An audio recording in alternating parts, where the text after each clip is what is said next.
Hello students, today we are going to solve ninth numerical.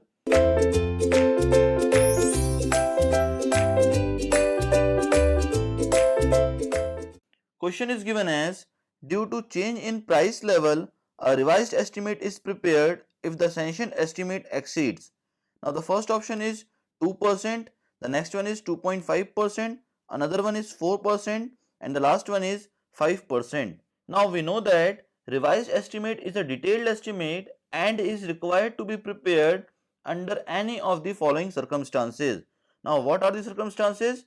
First one is when the original sanctioned estimate is exceeded or likely to exceed by more than 5%, and the next one is when the expenditure on a particular work exceeds or likely to be exceed by 10% of originally sanctioned amount. So in this question, option D is the correct answer, that is 5%. That is all about this numerical.